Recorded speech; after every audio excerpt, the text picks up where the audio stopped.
তো hello guys, দেখো আমি চলে এসেছি। আমার দিদির এখানে কালী পুজো ছিল, তাই এসেছিলাম। আগের ব্লগে বলেছিলাম যে কেন এসেছি, অবশ্যই তোমাদেরকে জানাবো। দেখো তো বাট আমাদের দিদিদের কালী পুজো ছিল, আমার দিদির এখানে গ্রামে কালী পুজো ছিল। খুব বড় করেই হয় কালী পুজোটা। দেখো খুবই আওয়াজ হচ্ছিল, তাই কথা বলতে পারছিলাম না।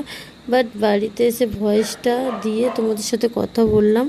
তো বাট দেখো, তো মন্দিরটা খুব সুন্দর করেই সাজিয়েছে, খুব ভালো লাগছে আমারও, আর সবার অন্তত ভালো লাগে। দেখো একটা মন্দির, তো দেখো এইভাবেই বক্স বক্স গাছগুলো সবাই আনন্দ ফুর্তি করছিল, খুবই ভালো লাগছিলো। তো দেখো ভিডিওটা ভালো লাগলে অবশ্যই কমেন্ট শেয়ার করবো এবং লাইক করবো, প্লিজ ফলো করে দিও আমাকে। তো চলো ব্লগটা পুরো কন্টিনিউ করলে দেখতে পাবে। এই ব্লগে হয়তো তোমাদেরকে দেখাতে পারবো না, যে আমি বিসর্জনটা দেখাতে পারবো না, বিসর্জন আরেকটা অন্য ব্লগে দেখাবো। তো দেখো খুব সুন্দর লাগছিলো। সব এখানে একটা নিয়ম আছে যে একটা মন্দিরে পুজো হবে, সব প্রত্যেকটা পাড়ার ক্লাব থেকে সব মানে বক্স বক্স আসে। তো কাদের ঠিক এরকমই হয়, অবশ্যই কমেন্ট করে। খুব আওয়াজ হচ্ছিল বলে আমি চলে এলাম, যে ছাদে বসে আছি।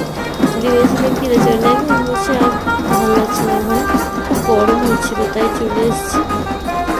এসে ছাদে বসে বসে মজা নিচ্ছিলাম, তাই দেখছিলাম। দেখে ভিডিও করছিলাম আমি, দিদি, বোন সবাই মিলে। আমি একবার উঠে আসি, সবাই উঠেছে, সবাই বসে আমরা গল্প করছিলাম, একটুগুলো দেখছিলাম। তারপরে বাজি ফাটছিল, তো বাজি ফাটানোরও ভিডিও আছে, অবশ্যই করে দেব।